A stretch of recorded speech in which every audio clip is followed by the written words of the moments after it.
Me imagino que todo el mundo habla español, ¿verdad? Sí, todos hablamos español. Bueno, muchísimas gracias por estar con nosotros. Hoy tenemos un invitado, un joven profesor, investigador de Argentina, que nos va a hablar de su país, y no solo de su país, sino de la estética de su país, del arte de su país, pero de un periodo determinado. Es la última etapa, ¿no? Estamos hablando del posmodernismo, o sea, ni siquiera ya es el modernismo, es hoy, es lo que está pasando hoy en Argentina, y tuvimos en realidad tiempo para charlar un poco de la actualidad. Quizás podemos hacerle preguntas también, porque acaban de tener elecciones también en Argentina. Hace un tiempo que yo no estaba en Argentina también, un año, quizás el año pasado fue la última vez. ¿Y quién es Federico Urtubey? Federico Urtubey es profesor en Historia de las Artes Visuales por la Facultad de Bellas Artes de la Universidad Nacional de La Plata.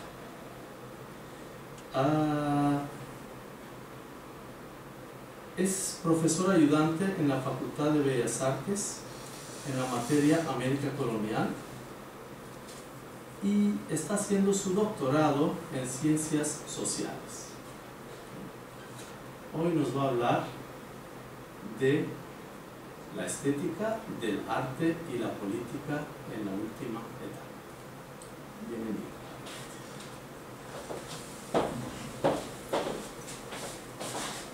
Es más cómodo sentarme ahí, si no le molesta. Usted se puede sentar donde usted quiera, está en su casa.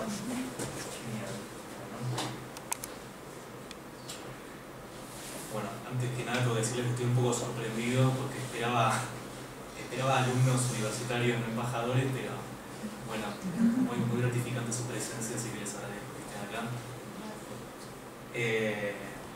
Bueno, y agradecerle también a la universidad por haber propiciado el espacio también para el diálogo. Es la primera vez que estoy en Turquía, por lo menos físicamente, porque uno siente que ya estuvo por los libros, por las historias, por los proyectos intelectuales que uno siente que su país comparte con los otomanos. Y bueno, pero en cierta forma quizás la ausencia de una diáspora propiamente turca con la Argentina quizás sea una de las causas por las cuales no hemos tenido diálogos continuados o tan fortalecidos a través de nuestra historia, quizás se está revirtiendo un poco en los 90 y por ahí con la última década. Siendo que llamativamente yo encuentro, se lo comentaba al colega antes, encuentro muchos paralelos entre Argentina y entre Turquía al momento de cómo el proceso de modernización capitalista significó, tanto como para nosotros como para ustedes, una transformación de la estructura socioeconómica de los países, pero también profundos desafíos para los proyectos nacionales e hibridaciones para las identidades nacionales, hablando más netamente de cultura, que por lo menos es mi ámbito de aplicación. Bueno, estoy acá para hablar de la Argentina posterior a la crisis del 2001, específicamente de modos de intervención desde el arte y desde la cultura que se proponen como nuevos modos de intervención política en la vida pública. Este postulado tiene implícita una hipótesis, y es que la política en definitiva no puede circunscribirse a lo que entendemos como la actividad formal del Estado, de los poderes del Estado, de la Asamblea Legislativa, del Poder Legislativo, del Poder Judicial, sino que podemos recorrer a partir de las ciencias sociales una concepción ampliada de lo que significa la política y la politicidad. Voy a avanzar sobre eso un poco más adelante. Con lo cual, en esta conferencia me voy a proponer tratar de defender esta hipótesis desde los estudios sociales de la política, desde la estética, pero intentando también tener una perspectiva latinoamericana, que siento que es lo que más puedo aportar. ¿Se entiende bien todo lo que estoy diciendo? ¿Sí? ¿Tengo que hablar más lento? Bueno. Todos los más jóvenes. Está bien. Sí, Pueden hablar más de ustedes dificultad. levanten la mano como en el dentista y yo hablo más lento. Bueno, hablé de una perspectiva latinoamericana, además de hablar de las ciencias sociales y de la estética. Latinoamericana porque, bueno, como uno aprende en la universidad sobre todo en la universidad pública, como es el caso de Argentina, lo que nos enorgullece, ¿no?, profundamente. Soy deudor y beneficiario de esa universidad pública. Uno aprende en la universidad que en la contemporaneidad, más que poder postular absolutos, hoy todo conocimiento y toda práctica es una práctica situada, en situación. Ya no podemos aspirar a grandes sistemas o grandes absolutos, sino que todo lo que construimos está directamente anclado respecto del lugar desde donde hablamos y con qué construimos. Así que, en mi caso particular, esto se aplica al momento de retomar la perspectiva quizás de Michel Foucault, cuando habla de dar vuelta al Leviatán y contar la historia al revés, o bien de Walter Benjamin, cuando él dijo de hacer una lectura de la historia a contrapelo del relato positivista, a contrapelo de los relatos canónicos. En esta lectura situada y a contrapelo de cualquier relato canónico, lo que yo me propongo hacer como historiador del arte es hacer una lectura de las transformaciones culturales de la Argentina post-2001, pero sin separar la esfera cultural de la esfera de la producción, de la esfera de la economía, sino que nuestra lectura a contrapelo justamente pueda consistir en entender todo esto como una totalidad. Siempre estamos hablando de prácticas que instituyen sentido, desde una decisión económica, una política de empleo, instituye sentido de la misma manera en la que lo hace la obra de arte, en un sentido macro. Así que, bueno, esto sería más o menos la introducción epistemológica, al menos, de cómo aproximarnos a mi tema. Y bueno, a partir de estas consideraciones, para hablar de la crisis del 2001 tenemos que hablar de cómo llegamos a la crisis. No sé si todos saben, si todos están informados respecto de la crisis del 2001 en Argentina, los embajadores seguramente que sí, no sé si los estudiantes también. Bueno, se trató de la crisis del sistema neoliberal en Argentina, la crisis social más grande, de las más grandes que tuvo nuestra nación. Y para hablar de la crisis de este modelo, bueno, tenemos que retrotraernos unos años, unas décadas antes. Ustedes saben que luego de la crisis del 30, a nivel internacional se estableció el welfare state, el estado benefactor, pero luego con la crisis del 73 empieza una nueva política neoliberal, la política neoliberal que desembarca en Latinoamérica, sobre todo con gobiernos militares, en casi todos los casos, pero que se realiza con plenitud en la década de los 90, por lo menos en Argentina, la consagración del sistema neoliberal, tal cual hemos conocido. Y bueno, esto consta de, yo no soy economista, pero bueno, he conocido el neoliberalismo más de lo que hubiese querido. Así que las medidas que les puedo comentar que propias de ese modelo, bueno, consistieron en la apertura de las exportaciones, el declive de la industria nacional. Argentina tenía una política desarrollista, había intentos de una política desarrollista, al menos de consolidar una industria nacional, y finalmente un fuerte crecimiento de la deuda en la década de los 90, un fuerte endeudamiento, similar al que Grecia tiene ahora, mayor. Esto, bueno, como les digo, durante la década de los 90, así que hacia finales de esa década, 2001-2002, se registra un desempleo que asciende al 30% y niveles de pobreza que también ascienden al 40%. Se puede tomar las encuestas nacionales, la del Observatorio de la Iglesia Católica, todo, pero bueno, son niveles estratosféricos. Así que, ciertamente, se trató del estallido de una crisis que dañó gravemente nuestra estructura productiva, nuestra estructura económica, pero fundamentalmente se trató de una crisis política. Una crisis política porque, por la falta de credibilidad que tenía la clase política respecto de la sociedad civil. Y acá hay una de las imágenes de lo que fueron las marchas en ese momento. Me interesa retomar el punto de que se trató de una crisis, que siempre se aborda como una crisis económica, fue realmente una crisis política. En ese marco se comenzaron a formar distintos agenciamientos colectivos, tales como organizaciones piqueteras, asambleas barriales, colectivos de desocupados, fábricas recuperadas. ¿Entienden los términos? No. Yo siento que estoy hablando de Sí, estás hablando. Bueno, a partir de esta crisis hubo distintos colectivos distintos grupos de personas que decidieron salir a la calle, organizarse y tomar el espacio público. No podemos decir que se trató solamente de trabajadores o ex trabajadores, porque la política de desempleo terminó con el empleo del 30% de los que lo tenían. Pero podemos contar esos desocupados que salieron a la calle, ex trabajadores que tomaron las fábricas en las que trabajaban porque los dueños en casi todos los casos habían abandonado el país o sencillamente habían abandonado la fábrica. Asambleas barriales, barrios, ¿comprenden la palabra? ¿Cómo se dice?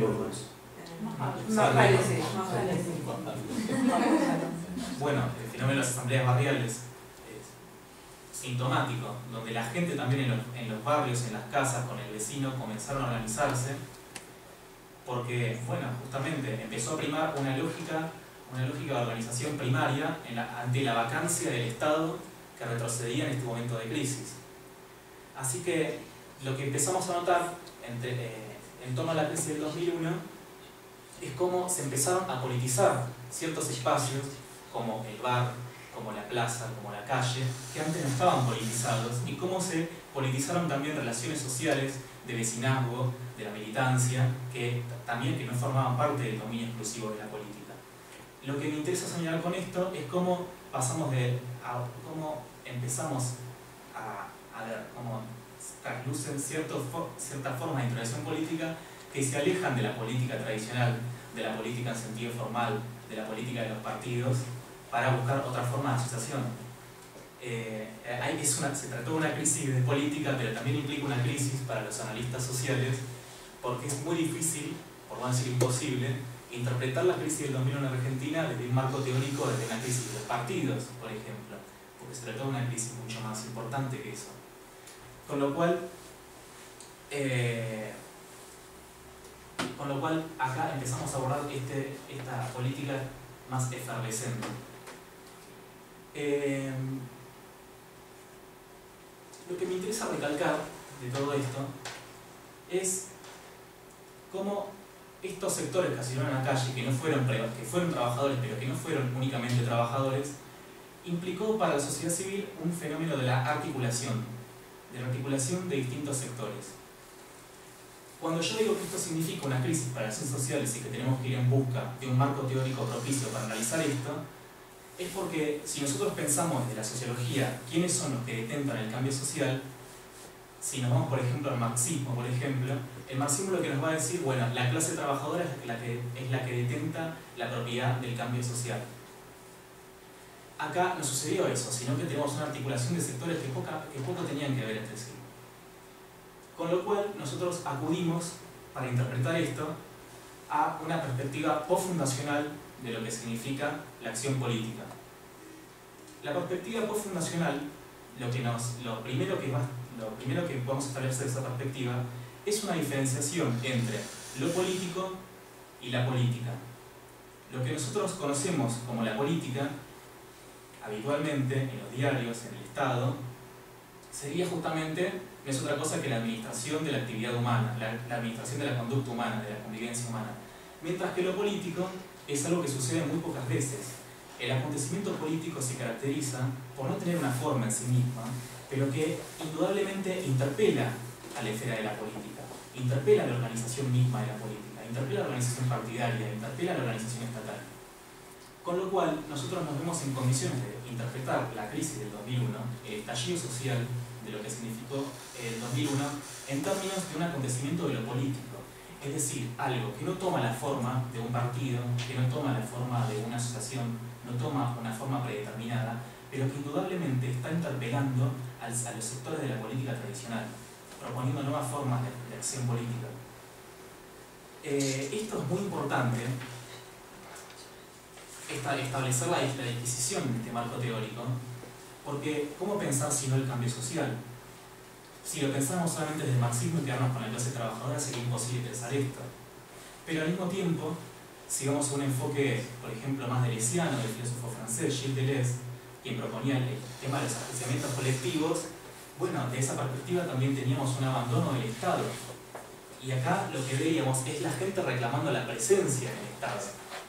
Nosotros, asimismo, como científicos sociales, nos interesamos en aquellos movimientos sociales que reclaman políticamente pero que no reclaman en pos de su propia demanda, sino que reclaman que el Estado se posicione para satisfacer esa demanda. Este sería nuestro primer postulado de la perspectiva cofundacional. Y el segundo postulado que es importante para recalcar esto, es la imposibilidad de clausura de lo social desde la perspectiva cofundacional. Es decir, todos estos movimientos sociales, movimientos piqueteros, las asambleas barriales, se constituyeron como espacios colectivos. Lo que nos va a decir la perspectiva cofundacional es la imposibilidad de que estos espacios clausuren lo social. ¿Qué significa esto? La imposibilidad de inaugurar un espacio que sea para toda la sociedad. Ya sé que suena complejo, pero esto lo que sitúa es que todo espacio de enunciación desde la política implica una decisión de decir no a algo. Esto es un préstamo de la teoría del psicoanálisis, la teoría lacaniana. Toda constitución del espacio político requiere de una exterioridad negativa, algo con lo cual rivalizar.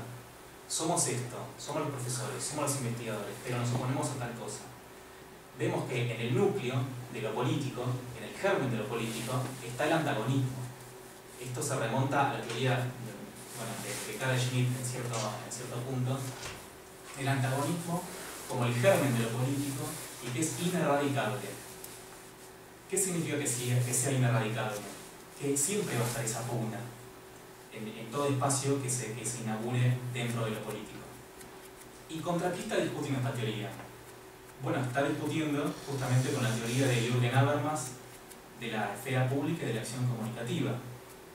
Hoy, por ahí, en el mundo geopolítico, no tiene mucha buena prensa hablar de antagonismos cuando todos intentan tratar de encontrar consensos.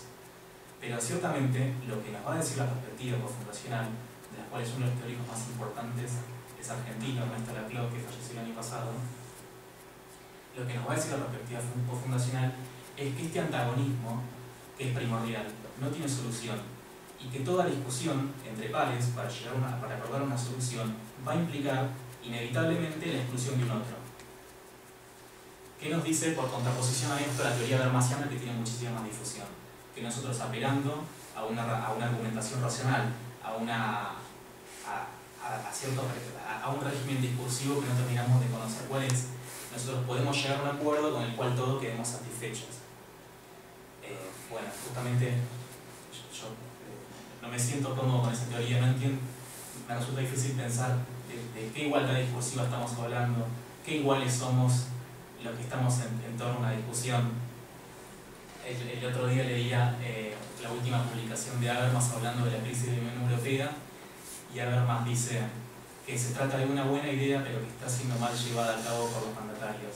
Pero no, quizás el problema sea justamente que estamos apelando a que va a haber un diálogo donde todos vamos a estar bien, donde todos vamos a estar incluidos, pero no, justamente la acción política lo que va a necesitar es que siempre estamos hablando de una pugna de intereses, siempre uno va a tener que ganar sobre el otro. Desde este punto de vista, en el cual siempre vamos a estar hablando de una pugna política, toma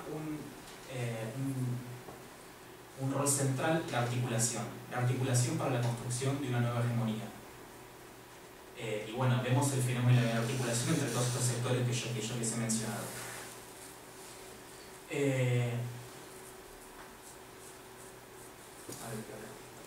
Esto para hablar desde dónde nos paramos de la ciencia social.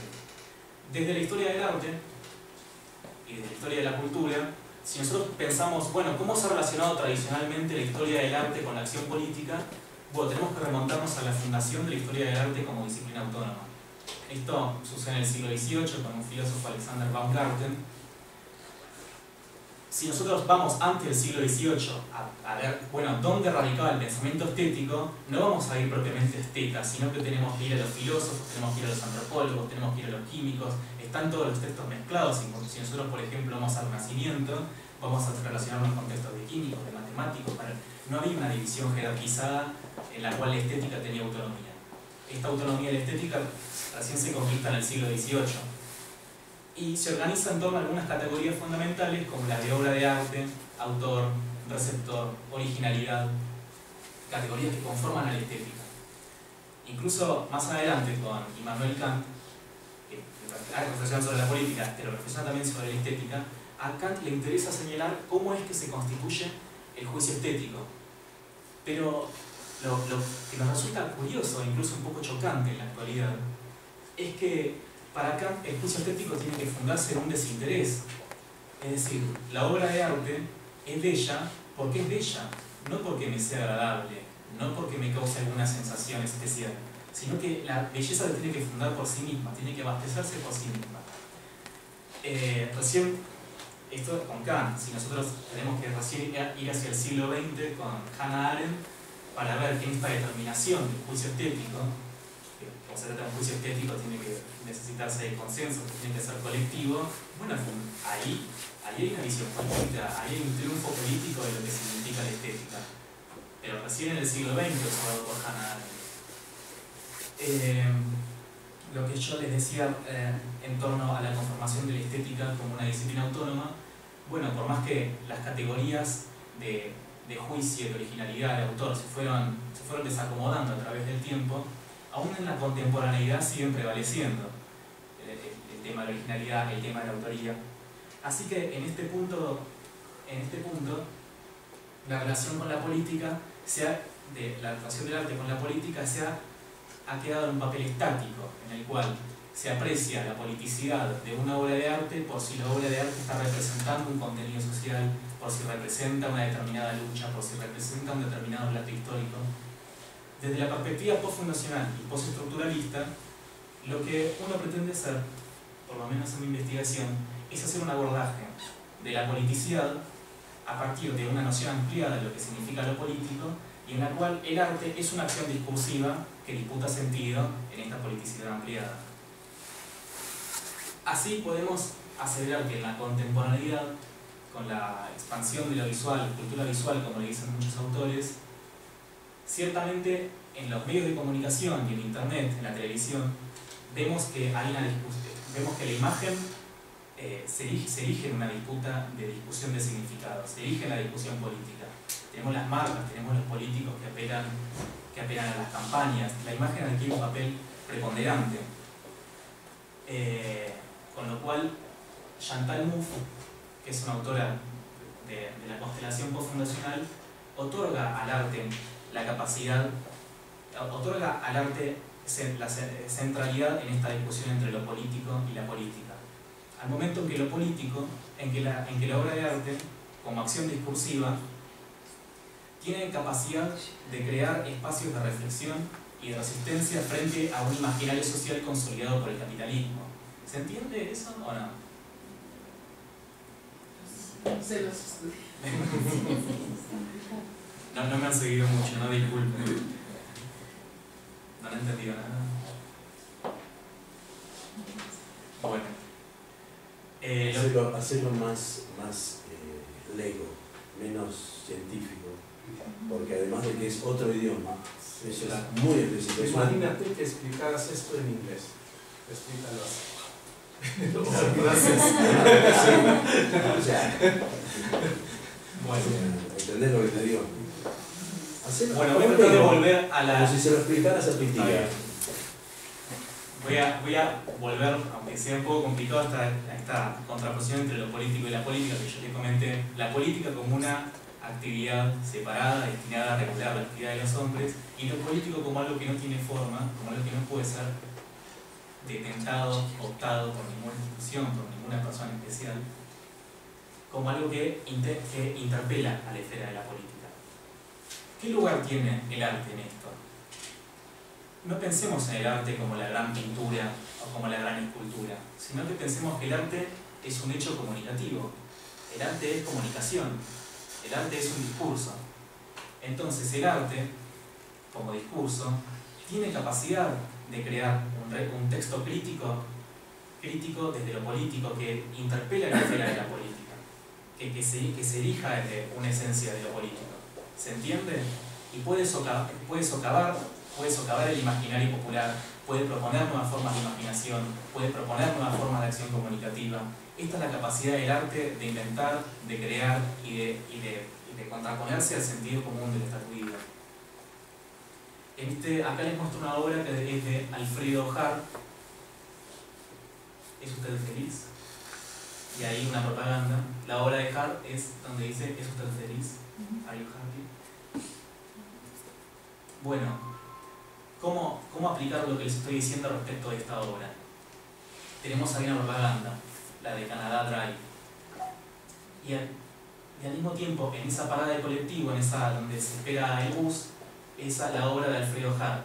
Indudablemente la obra de Alfredo Harp está rompiendo con el contexto. El espectador, que ocasionalmente está esperando el bus, no espera encontrarse con una pregunta respecto de su vida personal.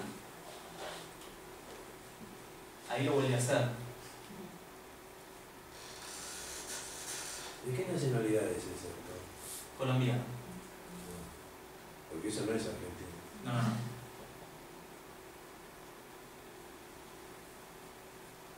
Lo que vemos acá es cómo la obra artística está interpelando al espectador, está interpelando al ciudadano, está interpelando al hombre común que camina por la calle.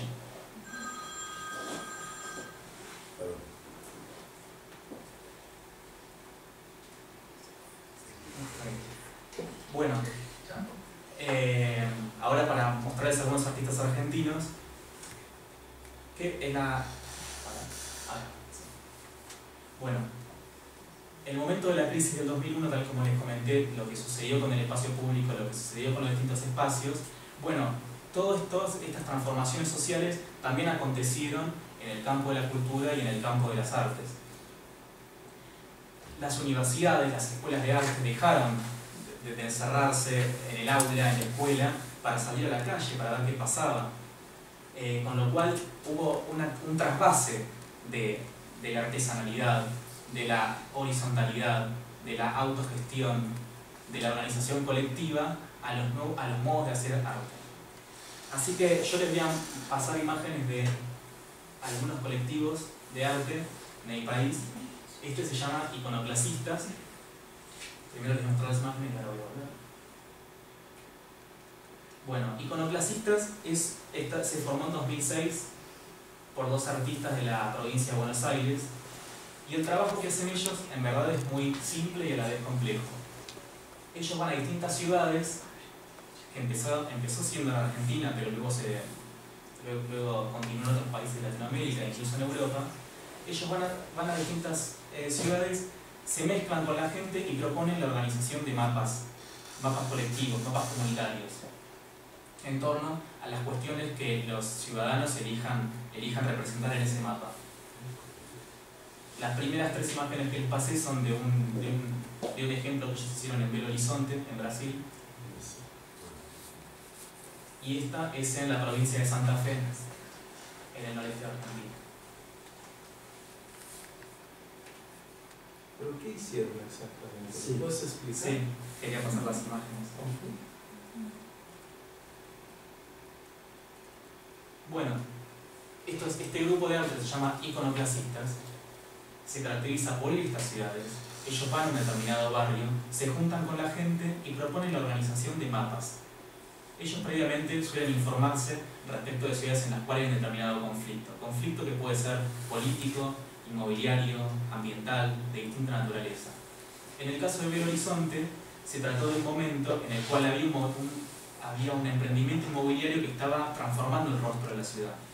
Con lo cual estos artistas argentinos se movilizaron hacia la ciudad brasilera, fueron a uno de los barrios y empezaron a organizar mapas colectivos. ¿Cómo se organiza el mapa?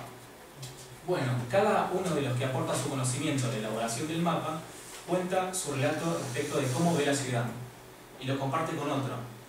Es un saber compartido respecto de cómo distintos ciudadanos habitan la ciudad. Lo interesante de esto, y ahora les voy a mostrar, este es el de Santa Fe.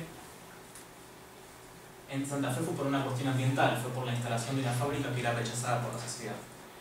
Lo que se trata de hacer es combatir la representación de la ciudad que es propuesta de los medios de comunicación. Lo voy a leer porque me siento un poco nervioso.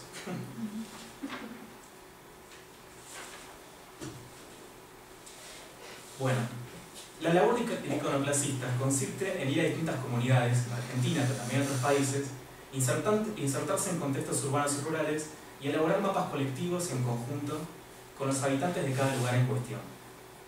En dicho procedimiento, la información en torno al recorrido de cada persona por la ciudad, el arte de andar, como diría Sartre, un filósofo, se complementa con la experiencia y el relato de sus pares.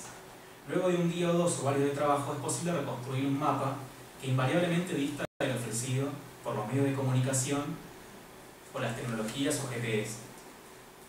Cabe situar la importancia de esta práctica en el contexto de nuestra modernidad tecnológica, la cual, por ejemplo, si nosotros pensamos acá, hay una experimentación del arte con el territorio. Pero ¿qué nociones de nuestro territorio nosotros tenemos previamente? Bueno, tenemos la noción de gobernanza, la cual funcionó como un dispositivo organizador de la relación poder-espacio, cuyos clivajes eran criterios de desarrollo, competitividad y eficiencia.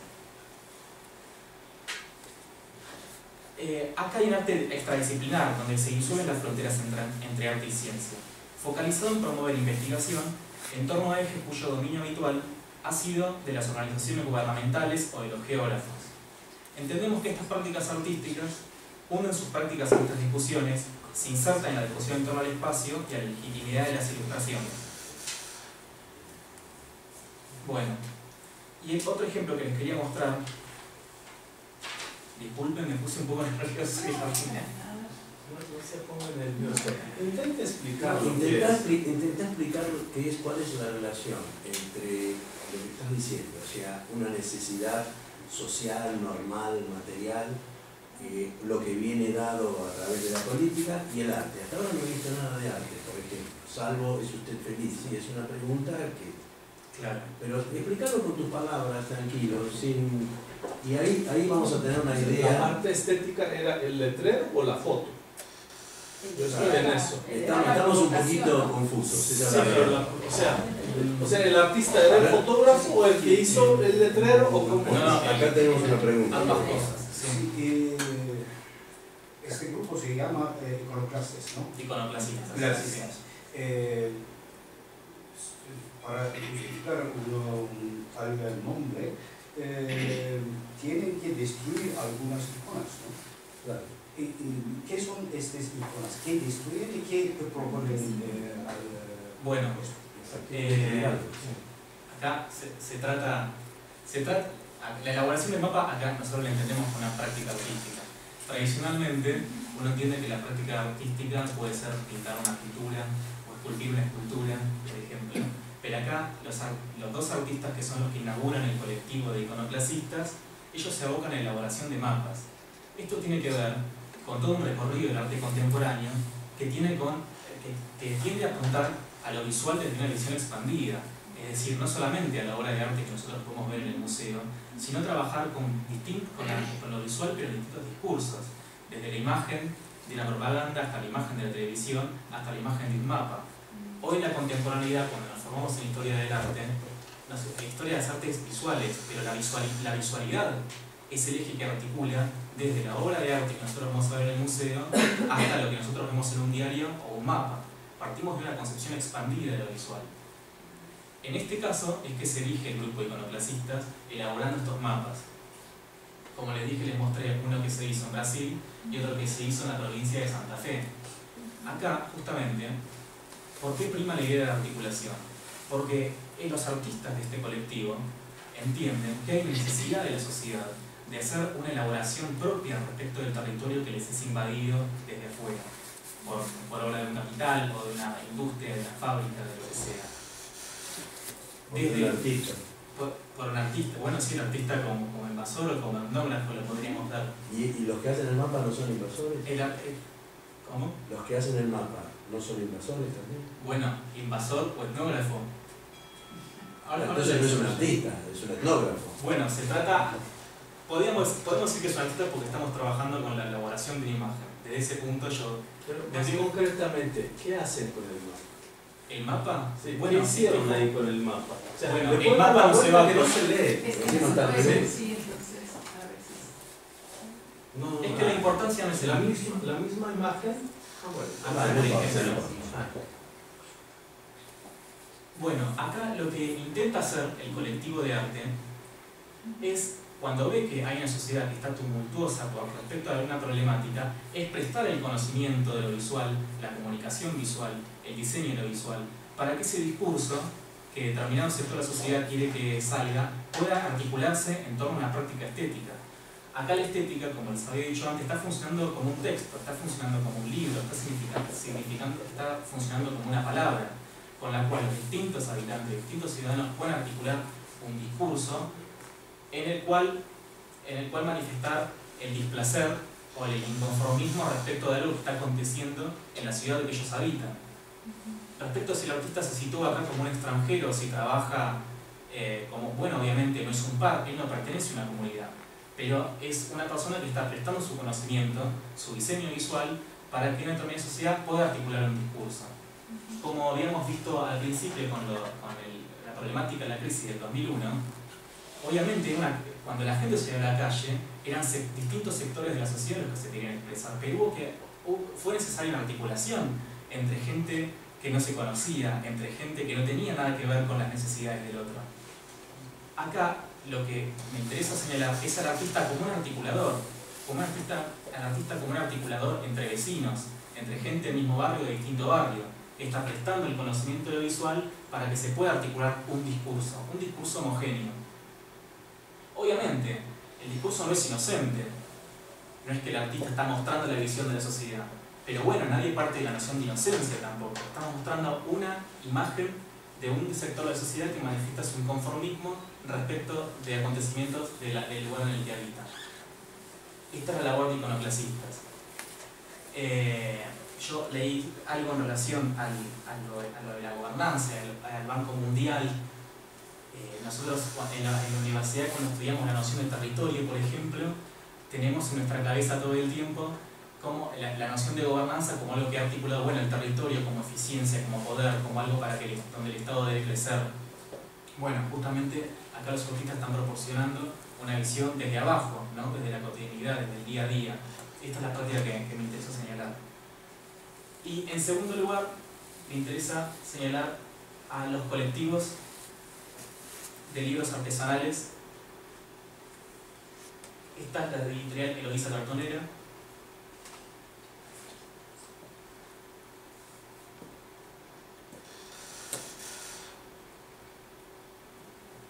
Bueno, uno de los resultados del periodo neoliberal en Argentina en la década de los 90 fue, en el caso de la industria editorial, la polarización de la industria editorial. En la década de los 90 desembarcan en Argentina los capitales editoriales españoles que adquieren el 90% de los sellos editoriales de Argentina, con lo cual la industria se polariza de una manera tremenda, siendo que Argentina tenía una larga tradición de publicaciones de editoriales independientes, editoriales universitarias, una tradición por ahí usualmente comparable con la de México.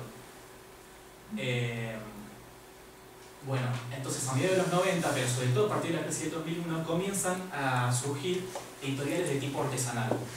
Editoriales que son artesanales, que trabajan con el cartón y que, si bien no tienen grandes ganancias, no tienen grandes rentas, tienen amplios objetivos de difusión cultural y de democratización cultural.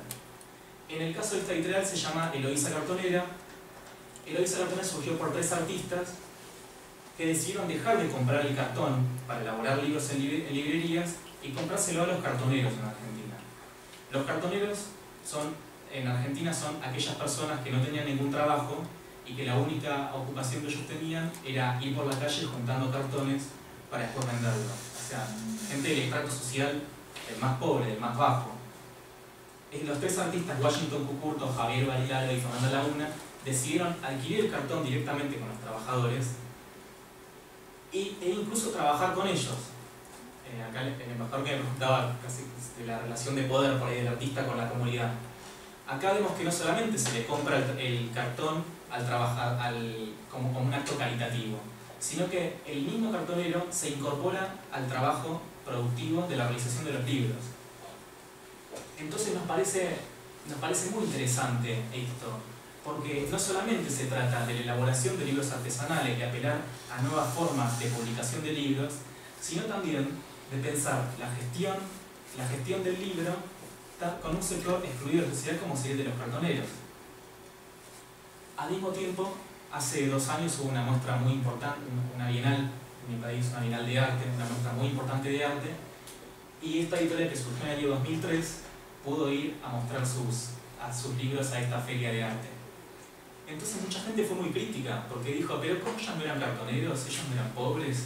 ¿Ellos no defendían algo alternativo? Y acá vemos esto justamente, como se lo sitúa en un lugar. ¿Por qué el cartonero no puede ir a la Bienal de Arte a mostrar los libros, a mostrar lo que está publicando? Está justamente como un acontecimiento de política estética, está rompiendo con la institución arte, pero la institución arte condena que esto tenga que ser algo lindo, tenga que ser algo gracioso y en todo caso comprarlo, ¿no? ¿Por qué no puede acceder a otras instancias de consagración, de legitimación y de circulación de la obra de arte? Esta es una editorial. Esta es otra editorial que se llama Clase Turista.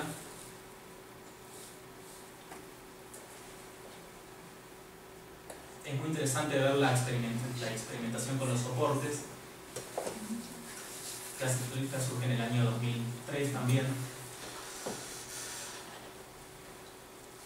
Son libros que no están disputando una hegemonía en términos editoriales, porque obviamente ellos no van a conquistar el mercado editorial, pero sí están disputando hegemonía en un sentido cultural, en el sentido de qué significa publicar, de cómo se puede publicar, de qué noción de autor se puede construir, de qué noción de lector. Y estos son libros de la editorial Fonesiana, también artesanales. Cuando yo hablé con quien fundó la editorial Fonesiana, bueno, él es un empleado del Estado, y bueno, él no le cobra a los autores que quieren publicar, solamente es muy accesible. Pero él brindó talleres Él no le cobra a los autores. Los autores no le cobran. ¿Cómo? ¿Quién paga a quién? O sea, los autores deben ser pagados por la editorial. Claro, Ustedes usted puede publicar en editoriales también con las que usted paga y la editorial a cambio le publica el libro. Así como muchos pueden publicar un libro y poder hacerlo circular de alguna manera.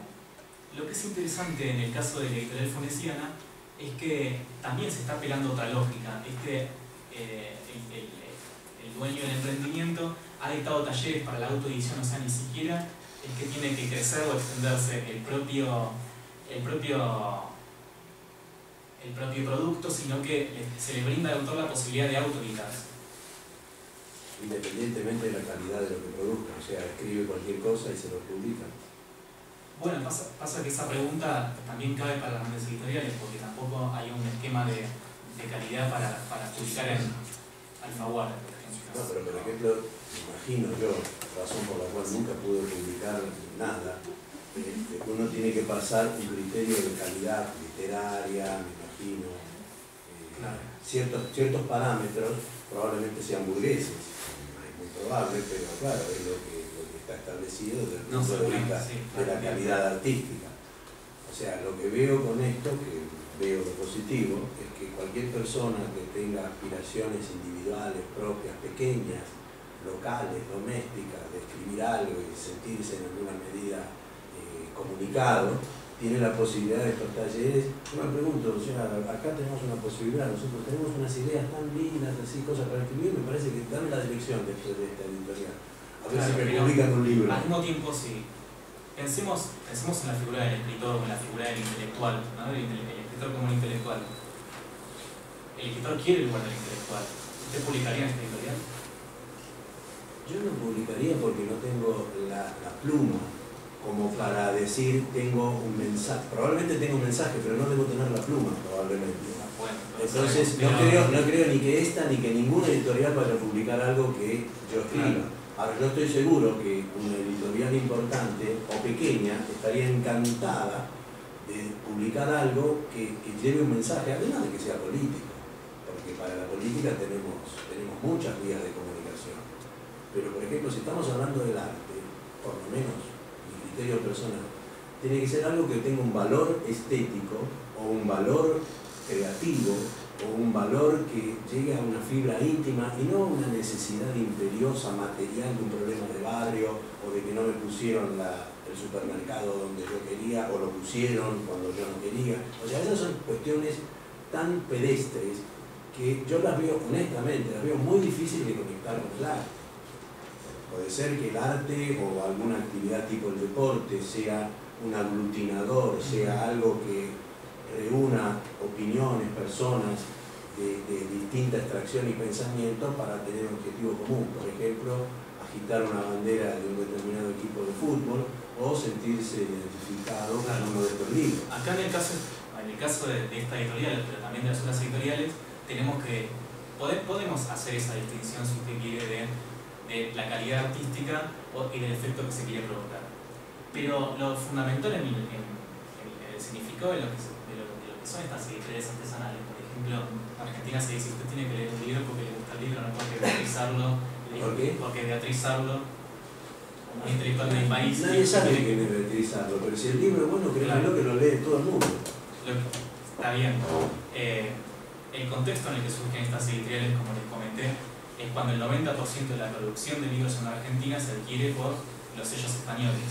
Esto implicó la extranjerización de la producción de libros a nivel local. Donde teníamos la editorial donde teníamos otras editoriales, donde teníamos publicación de autores. ¿Por qué no explicás qué pasó con la Eso es Eudeva? un fenómeno que pasó en casi todos los países. Exacto. Claro, También bueno, en sí. México pasó eso en menor medida porque ahí el Fondo de Cultura ha sido, Bueno, pero el Fondo de Cultura Económica ha sido la gran barrera ha sido la barrera. para Eudeva, la ¿por qué total no lo fue? colonización por parte de las editoriales españolas, que aparte se han dedicado a publicar. Lo que entiendo que él quiere decir es que quizás estas editoriales artesanales le están dando salida a obras que pueden o no ser importantes, relevantes, muy leídas o no, pero vamos a ver, las editoriales españolas se dedican a publicar, por un decir, a Paulo Coelho, que es un gran éxito de bestseller. Claro, Y eso es lo que te comercial. pidan. Lo que te piden son bestsellers, que no necesariamente reflejan las preocupaciones en ese momento de la sociedad o de lo político. Pero como para los eso está el hacían, ¿no? fondo y en Argentina estaba Eudeva. Pero aún ¿Qué pasó con Eudeva? ¿Qué pasó? Bueno, Eudeva resiste como editorial, pero solamente ¿Pero por qué encasillada no a le da publicar cabida? autores. ¿Cómo? ¿Por qué no le da cabida a estos autores? ¿Por qué no? Porque eso es algo nuestro, es totalmente nuestro. Y cuando Pero- yo tenía tu edad, leía el libro de Eudeva. Ujú. Ahora, lamentablemente, o tengo a los cartoneros o a Pablo Coelho. ¿Qué pasó en el medio? sí, ¿qué pasa en toda América Latina? ¿Qué pasó en el medio? Ese sería un punto a Sí, mencionar. es lo que intenté explicar. Dale, ¿Qué pasa mamá. en el Dale, medio? dale. Siga, acá estamos. No, bueno, es que yo lo que no estoy diciendo es que las editoriales artesanales sean la única salida de la producción editorial en Argentina. Pero lo que digo es que por lo menos están antagonizando con la extranjerización del mercado editorial, que es una realidad, Andrés Mentello. Sí, no. Entonces, lo que están propuestas editoriales está bien, se trata de tiradas de 40 libros, se trata de tiradas artesanales, se trata de ediciones colectivas. Pero lo importante acá es que, bueno, ¿usted quiere publicar acá? Sí, ¿por qué? Porque quiere ser leído, porque quiero tener un público cautivo de 40 lectores, por ejemplo. Pero sé que voy a ser leído. En cambio, si vamos a otras editoriales, vamos a Alfaguara, vamos a MC, por ejemplo, tenemos tiradas de 5.000 ejemplares. Si te va bien, ¿Y cuánto? están tirando 1.000, 2.000 a veces. ¿no? Bueno, 1.000, 2.000, 5.000. Pero ¿cuántos de esos libros efectivamente circulan, son comprados, hay un contacto entre el autor y entre el lector? Estas editoriales, sin ser la panacea, porque es imposible que ninguna lo sea, están brindando un espacio de encuentro para, efectivamente, para quien quiere publicar y quien quiere leer. Lo más importante, perdóname que interrumpa, yo creo que es que exista esta posibilidad, que exista la libertad de que cualquier persona tenga el emprendimiento de armar una editorial de esta naturaleza con los instrumentos que tenga a su mano, con los que decida, y que cualquier persona que se sienta, digamos, inspirado como para escribir también lo pueda hacer. Eso es lo que creo que es lo más importante.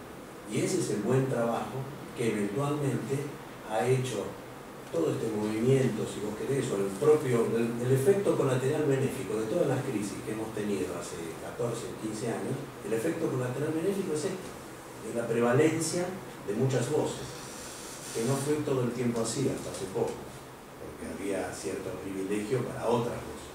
Pero lo cierto es que exista esto, yo creo que es un punto muy importante de crecimiento. Lo está señalando de una manera indirecta, pero Yo creo que del mismo modo que las asambleas barriales en Argentina, que los desocupados, que los trabajadores, quienes propusieron modos de organización política más horizontales, tampoco uno cree que esa sea la salida, ¿no? Porque invariablemente la representación tiene que existir, la jerarquía tiene que existir, pero lo que estamos viendo que es un fenómeno social, esto es lo político, esto es lo que está interpelando la esfera de la política, y lo que en este caso está interpelando a la industria editorial. Hoy por hoy, para constituirse, si el doctor, por ejemplo, fuera escritor y quisiera constituirse como intelectual, bueno, si de repente dejara de publicar en las grandes editoriales y publica uno de sus libros, como hacen algunos autores en algunas de estas editoriales, bueno, en términos de construcción de una hegemonía cultural, puede significar mucho, por más de que este libro en 10 años no exista materialmente. ¿Se entiende lo que quiero decir? Hay una disputa de sentido de la cual estas editoriales artesanales comienzan a dirigirse como autores. Y como autores de importancia, porque autores importantes como César Aira, Foucault y otros autores muy importantes de Argentina han donado sus derechos para algunas de estas editoriales como lo dice Cartonera. Siendo que estas editoriales no van a ganar nada con eso porque no trabajan con registro ICBN. Eso es importante también. Me parece interesante analizarlos en términos de disputa, en términos de consumo cultural. Y para terminar, bueno, realmente les pido disculpas porque me puse un poco nervioso, pero me esperaba algo más como con estudiantes, no sé. Bueno, con estudiantes que hablaran estudiantes hablan turco. Sí, pero todo tan muy jerárquico. Todos estudiantes Todos estamos aprendiendo, eso es cierto. Todos somos estudiantes. Bueno, justamente la intención era por ahí, la intención antes de venir acá, era, bueno, hacer un estudio de las transformaciones en Argentina, un estudio de la expansión de la esfera de lo político, pero desde la visualidad. Y de una noción de la visualidad que nos ayude a avanzar sobre la división entre arte y no arte. Entre esto es más arte o menos arte que la obra de Alfredo Harque les comenté en un principio. Separar esa distinción para conectarnos con cómo se producen procesos culturales más amplios, conectados con la economía, conectados con la industria, conectados con fenómenos sociales amplios, y al mismo tiempo para finalmente llevar la discusión hacia ese ámbito de la disputa del sentido, de la construcción de más hegemonías, y no a la historia de arte tradicional de si la obra es buena, si la obra es mala, si tiene más valor, si tiene menos valor. Bueno, esa es una perspectiva, criticable de Madrid es una. Yo creo que es una perspectiva que se está dando en toda América Latina y que quizás no sea privativa de Argentina y la crisis de Argentina de 2001, sino en general, y de las tendencias en el arte contemporáneo. Porque, por ejemplo, desde el punto de vista de embajadora, antes en Dinamarca y aquí, me ha sorprendido a veces dos tendencias. Uno, la solicitud siempre de, a ver, quiero cultivar arte mexicano, traiga usted a Frida Kahlo. Ya. Digo, el arte mexicano es mucho más que Frida Kahlo, pero volvemos a lo mismo siempre. Y la otra cosa es artistas muy parecidos a lo que estás enseñando, que me los piden, que curiosamente me los piden en Dinamarca y en Turquía, curadores extranjeros.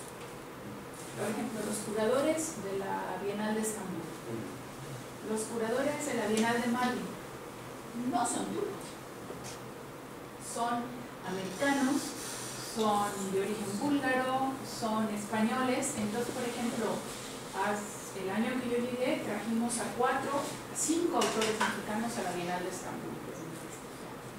Todos en este estilo, algunos no tanto. Tú los debes conocer bien, Gabriel Orozco, Abraham Cruz Villegas, etc. El año pasado, Marvin, trajimos a Eric Beltrán.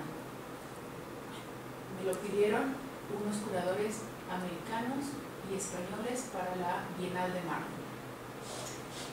Ahí viene, no puede ir a Marvin por la situación, se cancela la Bienal, se viene después, no sé, voy a ubicar dónde está Marvin. Marvin está a 60 kilómetros de la frontera con Siria. Una ciudad preciosa.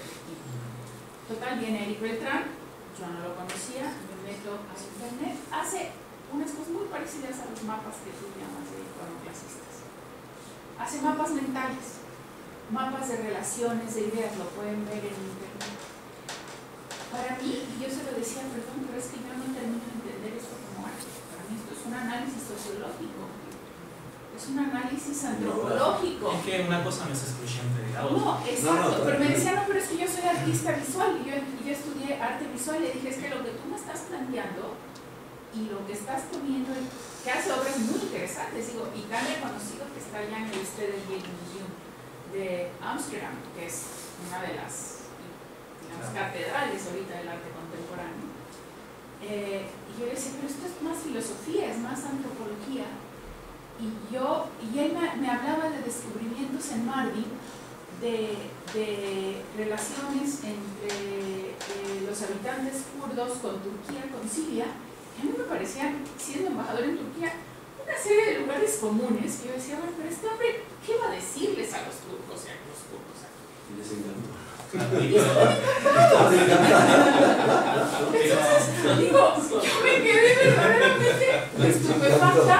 Digo, si es lo que quiere traer a las bienales, el gobierno de México tiene una posición muy clara. Nosotros apoyamos en general a los artistas, gracias a los cuales nos hemos metido en una cantidad de broncas, como un día que llevamos una artista a la Bienal de Venecia, que sacaba sangre escurriendo de las sábanas con los narcos y decía que usted puede pensar en otra cosa. Y claro, digo, tiene que tener límites, porque una cosa es apoyar al arte y otra cosa es que el propio gobierno en México se esté disparando al pie todo el tiempo. Sangre por todas partes. Pero, o sea, lo que quiero decir es que esto que planteas es algo muy común en América Latina ahorita, y creo que muy común de la tendencia también del arte casi universal, y que a eso están tirándole también los curadores. O sea, no es algo tan ajeno o que responde nada más a las necesidades de la sociedad. Está también promovido por los propios agentes comerciales a veces. Claro, Y agentes curadores, que quieren a veces más que provocar, que crear una reacción y un sentimiento estético. Cuando menos esa ha sido mi experiencia en lo que veo. Entonces tenemos esos extremos: o te piden Frida Kahlo y lo más tradicional, o te piden esta provocación, y que está bien y que muchas cosas son muy interesantes, pero que a veces es difícil distinguir entre los aspectos estrictamente de lo político, lo estético, como aunque haya cambiado el discurso de que es un juicio estético y que es una obra de arte. Digo, son reflexiones desde mi experiencia como embajadora y lo que me piden a veces traer de México y enseñar, y las relaciones que tenemos con... Lo que sucede con los curadores de otros países. Hace muy poco una exposición, por ejemplo, en Alemania sobre Bolivia, se llamó Principio Potosí. Y lo que hacían en Principio Potosí era mostrar diferentes obras de cultura material de Bolivia.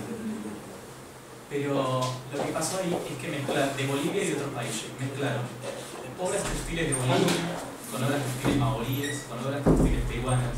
Entonces el curador, sí, era de otro país, era europeo. ¿Quién tiene el dominio del relato? De contar cómo tiene que ser la exposición. Porque ahí lo que estábamos viendo, está bien, las obras eran de países periféricos, pero el curador, que es el que hace el guión de la obra, que es el guión que articula todas las obras, estaba confirmando una visión hegemónica del primer mundo respecto de cómo estaban situadas. Y el norte, que solamente puede dar pobreza, solamente puede dar miseria, bueno, estaba justamente quebrando el diálogo que esas obras intentaban entender.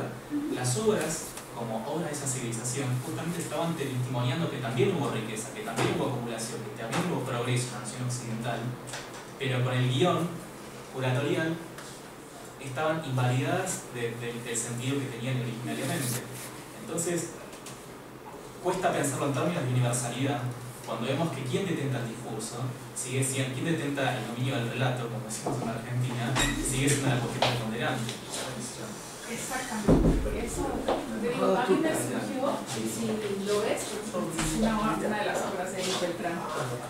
Es, independientemente de que yo admiro su trabajo y todo, yo me preguntaba, cuando yo estaba aquí en Mardin, y decía, bueno, este curador y este artista, es que qué barbaridades van a decir. O sea, para entender una situación tan compleja, cómo es la situación en Mardin y el sur-sureste de Turquía y las relaciones con Siria y con los kurdos y los diferentes grupos, que yo decía, madre mía, o sea, ¿qué van a hacer aquí? ¿No? Me pareció hasta en el fondo irresponsable. Irresponsable del curador.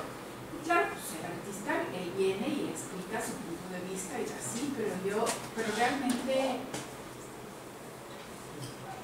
es algo que ahorita eso, lo que veo es que esto que está surgiendo o que surgió en Argentina no es privativo de Argentina, es una tendencia internacional. Y también lo que me preocupa es eso, que los que controlan el relato y todo, que siguen siendo curadores españoles, americanos, todos, nos sigan imponiendo una especie de dominación a los países o a los artistas que están produciendo estas nuevas expresiones, porque les parece folclórico. Porque mira que folclórico es el libro de los cartoneros. Es que justamente lo que tratamos de ver en el libro de los cartoneros, en los libros de Venecianos, las tres editoriales, lo que se intenta es que el panorama editorial también sea más rico, ¿no? Nosotros sí, pero visto desde fuera a veces no. Claro, que uno quizás va a buscar la obra, y esto adquirió gran trascendencia internacional en países del primer mundo, pero claro, lo ven como periodistas, lo ven como, bueno, que nos cuenten cómo hacen arte los países pobres.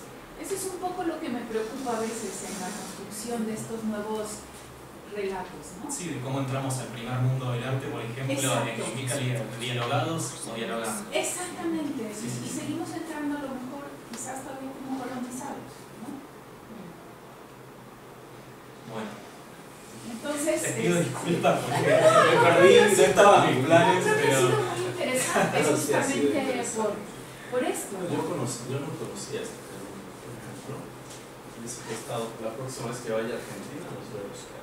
Sí, en México lo hay, no los conozco mucho, pero hay mucho parecido a estos libros más, sí, el arte objeto también, y todo. Pero... Traemos uno para la biblioteca. Para tener un ejemplar en la biblioteca. Muchas gracias. No, por favor, gracias y no, ha sido ustedes muy interesante. Muy interesante. Es que cuando empezaste a enseñar lo de los mapas, por eso me recordó a Eric Beltrán, que tiene sus mapas mentales. Que lo trajimos a Marvin. No se alcanza a ver bien todo lo que tiene, pero hace cosas interesantes.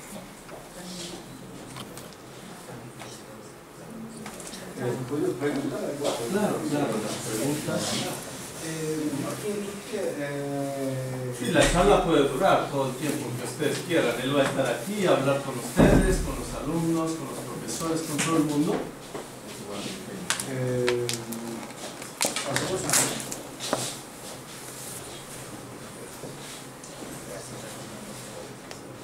Sí, disculpen. Hace 2 años hemos tenido un movimiento similar que se llama Yezi Oal, unos movimientos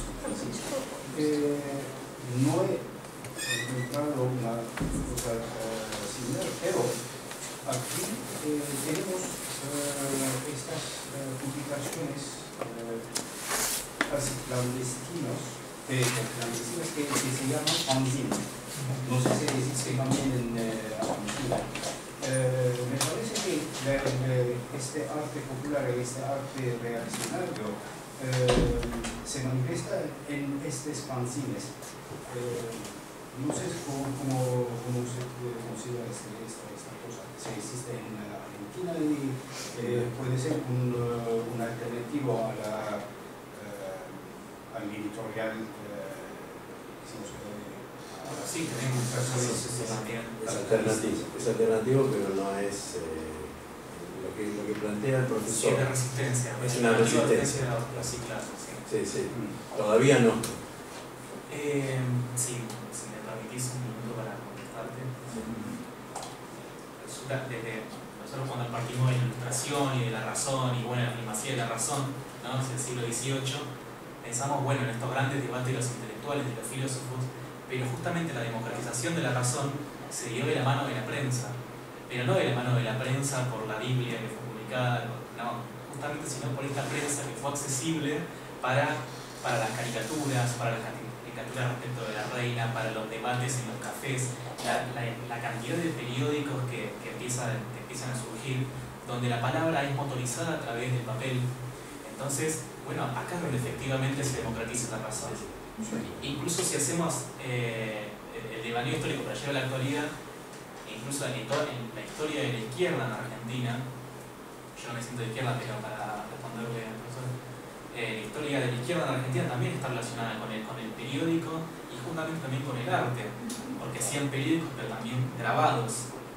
¿Saben lo que es grabados? Sí, igual que o sea, con una prensa, o sea, cómo está directamente el uso de la prensa, de la palabra escrita, ligado con el afán democratizador, algo que es de fácil acceso, de fácil circulación, que puede mantenerse en el anonimato de alguna manera, no es como internet. Así que sí, esos procedimientos que se han extendido de manera global. Bueno, creo que otro tema interesante va a ser después con el uso de lo digital en el arte, de justamente la socialización de muchas de estas protestas, no solo protestas, sino llamarlos productos artísticos. Me gusta la palabra producto. Pero muy interesante, ahí tenés un material extraordinario. Sí. Bueno, ¿alguien tiene una pregunta más?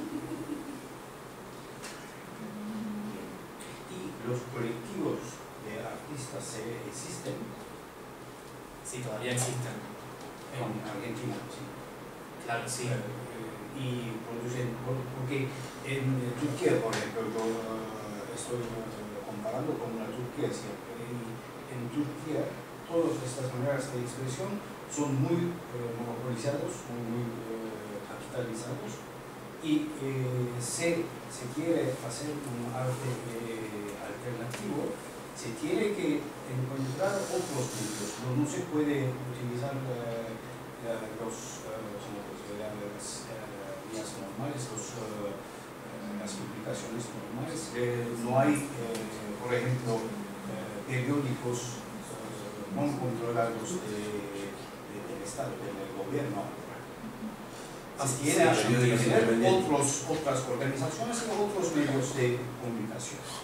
Sí, colectivos artistas pueden ser una alternativa. Se pueden organizar lo mismo y se pueden publicar, se pueden manifestar. El tema es que si hacemos una actualización, por ejemplo, del arte narrativo, de lo crítico, podemos hacer todo un recorrido por la historia del arte y siempre vamos a encontrar lo que es alternativo y lo que es crítico, pero lo que nos interesa es focalizarnos en si efectivamente puede haber una disputa de poder, ¿no? en esa alternatividad, en esa criticidad. En la década de los 90, por ejemplo, se difuminó mucho un autor, Deleuze, que bueno, es un gran autor, es un gran filósofo francés, pero él habla de los agenciamientos colectivos que después lo retoman hoy en día algunos pensadores de la teoría de género, y cuando ellos hablan de la liberación, de la agencia colectiva, hablan de una resistencia, bueno, resistamos como grupos, pero no busquemos al Estado. Justamente la resistencia pasaría por evadir las formas del Estado, evadir esas formas burocratizadoras que pueden absorbernos.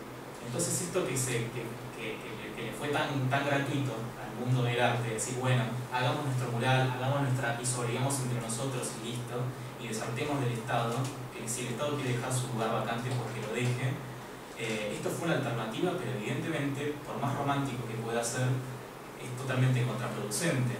Es muy peligroso estar romantizando todo el tiempo la acción social al momento de decir, bueno, la pequeña cancha de fútbol, el pequeño grupo de estudios, el pequeño grupo de cultura están salvando la situación. Bueno, al mismo tiempo también es importante, eso tiene que estar, pero evidentemente es una parte de la solución solamente. El Estado dice que el Estado es nuestro último y nuestro primer garante. Por eso el diálogo con el gobierno y con el poder tampoco siempre es el mismo. Fue un tipo de Estado en los años 90, en la primera década del 2000 fue otro tipo de Estado. En la década pasada hubo muchas instancias por las cuales artistas o colectivos o intelectuales pudieron involucrarse de alguna manera con el Estado.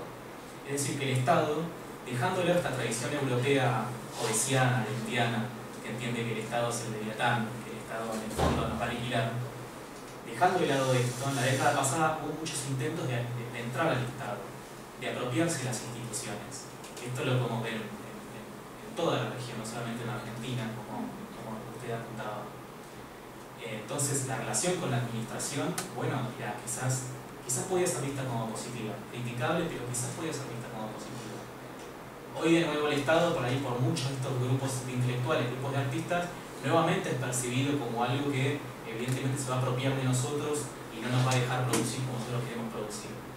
No siempre es el mismo Estado, no siempre es el mismo gobierno, así que no hay una fórmula para la producción artística y para la disputa del sentido. No quería quedar muy nacional y popular, pero... Sí, no, pero sí. No, está perfecto. Bueno, nada. Interesante. Bueno.